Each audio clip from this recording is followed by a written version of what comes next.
So that's what I was talking to my sister this morning, and she said that's how she manifested. That's how she ever manifests the rental homes, because she's a renter. She says she puts her name and the address of the house that she wants to rent in her address book. And she said it always works because she acts as if it's already where she's living. Oh, that's very cool. So that's kind of cool. We had that fun conversation this morning. Okay, let's see what Jesus has to say to us today.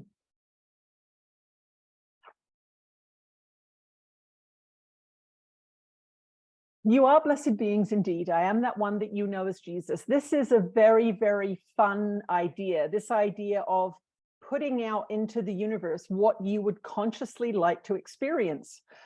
There is some feeling in the spiritual mind that somehow this is selfish or somehow this is self-centered. You have, in fact, come into separation to experience whatever it is that you think is interesting, whatever you think is valuable. Those desires that are in your blueprint were put in your blueprint by you and your team of guides and teachers before you chose the family into which you were going to be born. So if you have a feeling, oh, I'd like to learn to ski in Switzerland, or I'd like to go on an African safari, and it keeps coming back, you can guarantee pretty much that it's coming from within that blueprint. Now, for some beings, that blueprint has a desire in it, an experience that is going to nip at your heels, so to speak, because it needs to be dissolved as an idol. It's something that you've worshipped in the past, and that has caused you to lose sight of your spiritual evolution.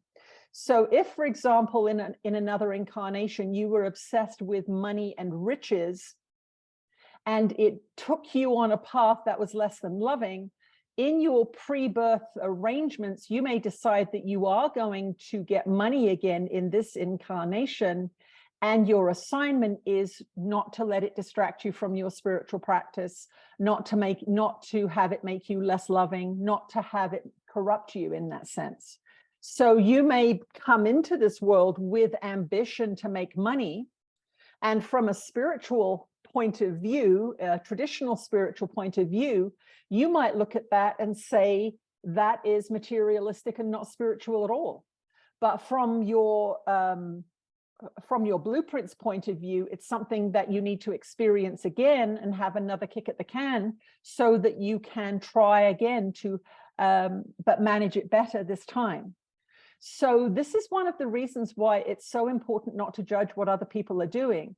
You might see somebody who's building an empire, a real estate empire, for example, and they keep buying houses and they keep developing land, and you look at them and you think, well, they don't need any more. Why are they doing that? That may very well be in their blueprint, and they may be amassing a fortune, so to speak, that in the future will be used for some altruistic purpose. They just haven't got there yet. So it's very, very good for you to observe others' passions with neutrality and say, that must be in their blueprint because they really are going for it, whatever it is. For some people, for example, it could be molding and developing the body in some way. You might see people who are obsessed with exercise, obsessed with bodybuilding or something like that. And they may have a very, very deep-seated need to do that based on their blueprint. So this is a very, another good reason to stay in your own lane and allow everybody to follow their passion and to invest in whatever they want to invest in this lifetime. Our dear one has a favorite story of this, and it was about a very famous Spanish bullfighter. And she saw a picture of him on the internet, and he was sitting down, his head in his hands, with a big old bull standing right in front of him. And he had killed many bulls, hundreds and hundreds, in fact, and was considered a star in the bullfighting world. And one day out in the ring, he, in fact, looked into the eyes of that bull and realized that what he was doing was wrong. It took him hundreds and hundreds of kills for that message to sink into his mind. And on that day, he decided that he was going to work to abolish bullfighting. And that is what he dedicates his time to now. So this is a perfect example of being able to look at someone and say, well, they're a bad person. But in his particular case, his blueprint was telling him he needed to do the bullfighting. He needed to get rid of that obsession or that idol. And in the end, spirit broke through that idol and he connected to the truth. So this is a reason for you all to be very compassionate and loving to those around you who are not following the path that you're following. That is our introduction today. All right, we have a question here from BRO. I'm not sure who that is. The question is, what is a recommended way to deal with food intolerances? This is taking away my energy and clarity. Okay. We're with you again, dear ones. We are Ananda. We are this being's guides and teachers. We are here to assist you in your ascension process. One of the things that we see when we look at the energy patterns and the physiology of the human structure on this planet at this time is that many, many intolerances are in fact your body saying, this food is not working for me because of any number of reasons.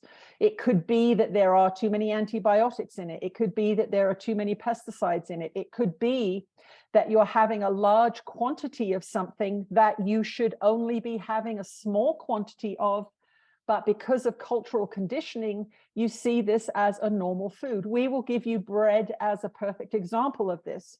Many people in your society will have, let's say an egg on toast for breakfast. At lunchtime, they'll have a sandwich with 2 slices of bread. For dinner, they'll have a steak and salad and have some garlic bread with that. They may even have some kind of bready snack later in the day.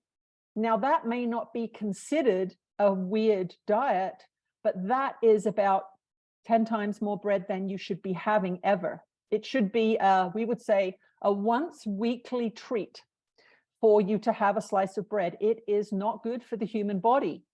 So if you are considering yourself, let's say, intolerant of bread and thinking that there's something wrong with you, there's absolutely nothing wrong with you. Your body is telling you through gas, through pain, through bloating, through inflammation, that this is not a food that is suitable. So we have mentioned this before, Jesus has mentioned this before, that you really need to go back to whole organic foods. That's really the place to go. Again, going back 200 years on some idyllic farm somewhere in a temperate climate where you're not dealing with Siberian winters or tropical summers. We look at this idyllic farm because a lot of you do have that background. You do have that sort of temperate genetic background. Not all of you do, but most of you do. And then you would say, well, what kind of eggs would they have? Well, they would have free-range eggs. They would have happy chickens who were out eating bugs and grubs. That's what they would have had a couple of 100 years ago. So that's what you buy. You buy not free-run eggs, not the cheaper ones that are built in factories, but ones that come from a local farmer where you see the chickens outside having a good old time. Our dear one laughs because on Salt Spring, where she lives part of the time, they have crystals in their hen houses there. They put crystals in the hen houses for the chickens. Very, very happy chickens.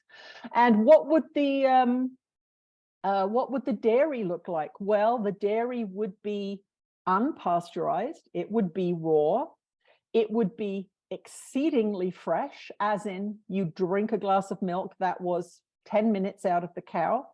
There would be no journeying of that product. So these are the kinds of things that, as somebody with intolerances, we would like you to look at.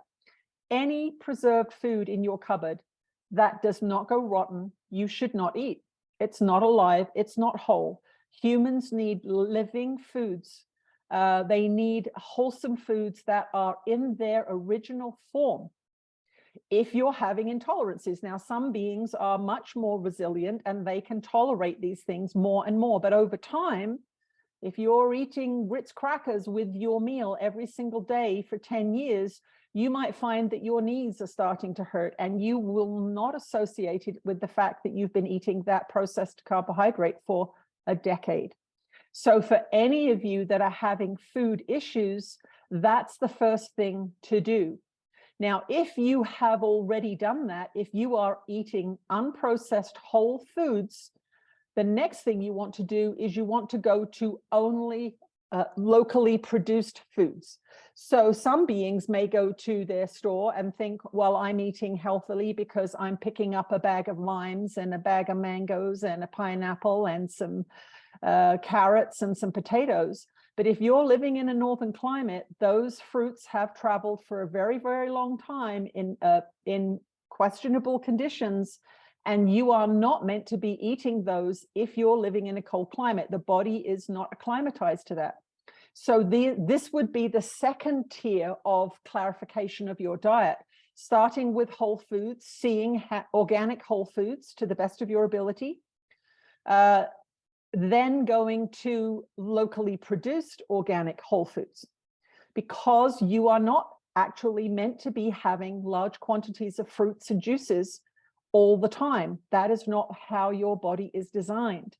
So when you have done step one, if you are not feeling better, then go to step two. And of course, in that particular scenario, in the summertime, you can have strawberries and berries and those kinds of things. And in the autumn, you can have apples and that sort of thing. So those are two steps that we would tell you to take. Also, we would tell you to beware of the quantities of things that you have.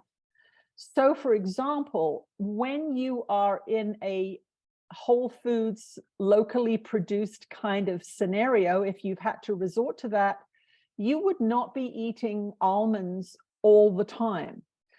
They would be considered a food luxury if you were in a more indigenous kind of culture. They would not be a pound of almonds every week. That's not how you would be eating. You would have them as a winter staple, as a fatty, high protein meal, but they would be kept for special occasions. They would be kept in a relatively scarce quantity.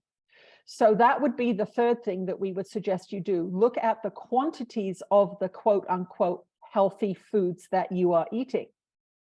So in a temperate climate, you would be eating more root vegetables in the winter. You would not be eating lettuces that are grown in hydroponic situations, for example.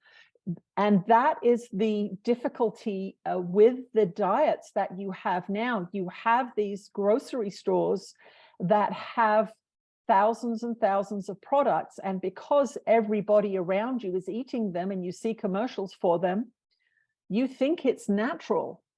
No, it's normal. It's not natural.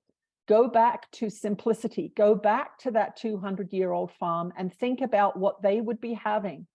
Source out dairy products that are raised on a local farm. Maybe you'll be lucky and you'll live in a state or a country where you're allowed to have some raw cheese or some raw milk products.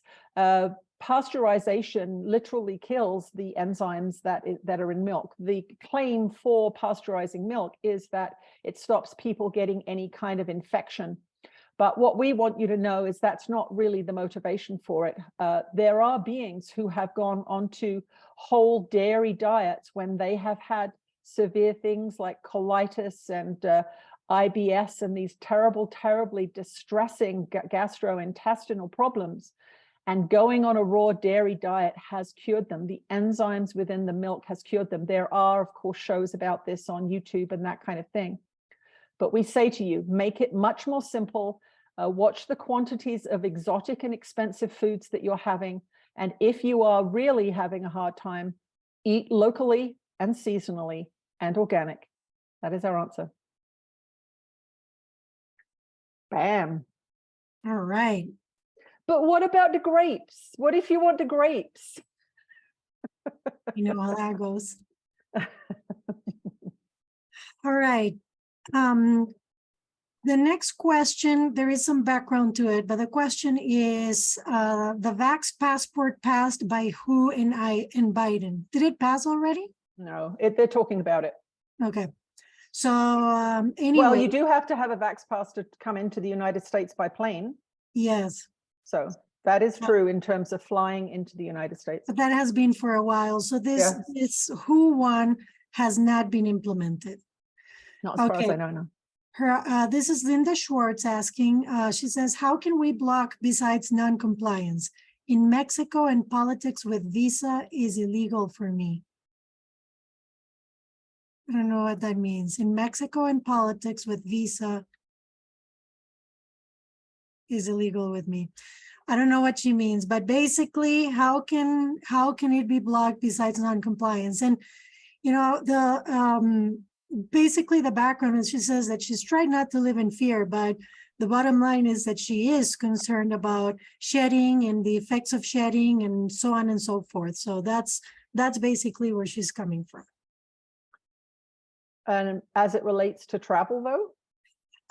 She's asking about the passport, but the concern about shedding. I think we've addressed that, haven't we? We've addressed. And I did say to her that we have addressed it, so that's why I didn't want to read the very long question.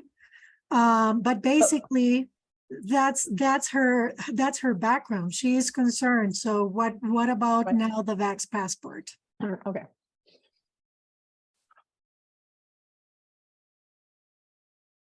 You are blessed beings indeed. I am that one that you know as Jesus. Well, this is about personal power. This is what is going on here. Even in the question, there is fear manifesting that just because the World Health Organization has said they're going to implement this, there is a panic in this person that, oh, I'm never going to be able to travel again. They immediately take on the story, and this we've mentioned this before, that all the orchestrators of your society have to do is tell you something is going to come, and you act as if it's true. You act as if it's true. And they know this. They know how your minds work. They've primed you with fear. They've bullied you. They've intimidated you. They've traumatized you. And when they have done that to you, you are destabilized and you will be in fight or flight mode all the time unless you have refused to participate in the media barrage of propaganda. So what you have to do, what the questioner has to do is to look at that part of herself that says, why do I believe everything they're saying? And why do I take it on and panic and feed it with negative energy? It's low frequency energy that is being emitted from that person when they take it on. Now, if you multiply that by 1 billion people, you've got a drastic lowering of frequency of your society within which those passports are now going to be a frequency match, right? So freedom, creativity, love, that's a high frequency. That's not the frequency match for control and imprisoning people. But if you're afraid and you've taken it on and you believe it, then you're a match for it. And this is not conscious on your part. It's unconscious. We will say it's a lack of understanding about the true power of your own sovereignty and your own spiritual immunity. And of course, this is why the Course in Miracles was brought in for this time, so that you would stand a chance of mastering your own mind as these draconian things have been increasing over the years. Now, what's happening from a grassroots level is this: there is an increasing number of people who are refusing to buy into the stories now. They are seeing that the last 2.5 years of stories were lies. The vaccine doesn't work. It's causing a lot of excess deaths. The intimidation tactics and techniques have made people dislike the government, distrust the government, the backpedaling of the three-letter agencies. Oh, well, we didn't mean that. We didn't say that. Well, of course, everyone's got footage of them saying that. So what's happening is the flip that we talked about, the flip of the majority of people saying, no, we don't believe you. That's not going to happen. That's where the questioner has to go. She has to go to that place that says, this is propaganda. I'm not going to listen to it. I know it's not loving because of how it makes me feel when I believe it. That's what you want to do. By their fruits ye shall know them. And the same thing goes for your thoughts. When you believe a thought that you have, oh my God, how terrible it's going to be to have a vaccine passport to travel. If you believe that thought, you will feel terrible. And that's guidance that says you're off track by believing that thought. It's unloving. It's not true, but you misinterpret the feeling as a genuine fear of the event.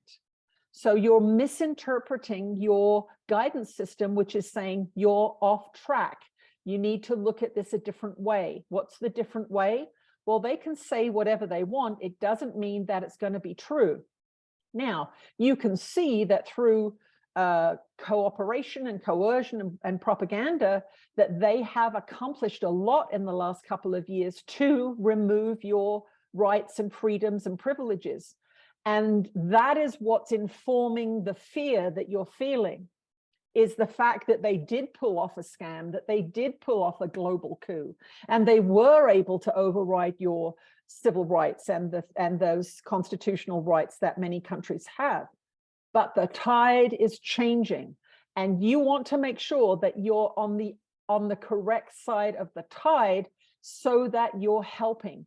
And if you're concerned about this, ask yourself, is there something I can tangibly do to assist in this particular revolution? So, for example, our dear one supports a nonprofit called the ICANN a nonprofit network, the Informed Consent Action Network, that takes governments to court who are doing this kind of thing.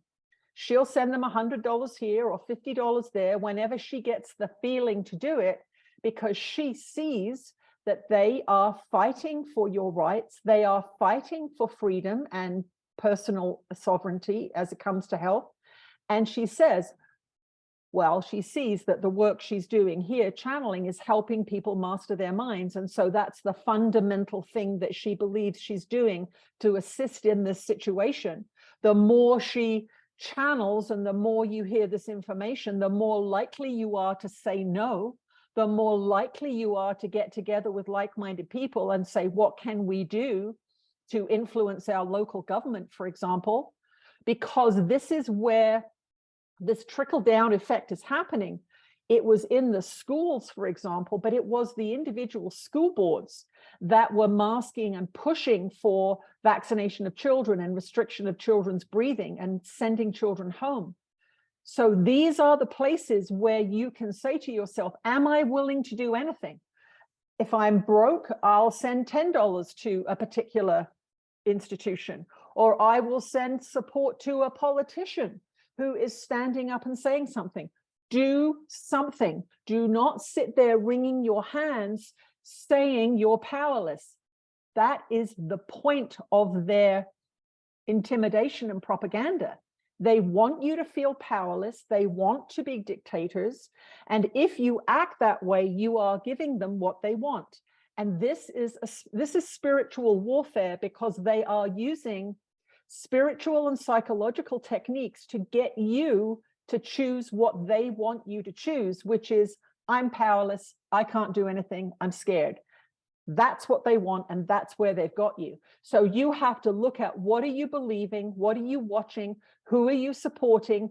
Get out into a community of some kind, a support network of some kind, whether it be online, supporting financially, or even just cheering somebody on when they do something that you think is great. Begin to demonstrate what you actually believe in. And when you demonstrate what you actually believe in, you are empowering the grassroots movement to say no to these things. You've got to remember, this is the end of a spiritual season. This is where you get to see what you believe in. Do you believe in the power of the government to coerce and force you into whatever they want? Or do you believe in your divine, spiritual, creative nature? This is the question.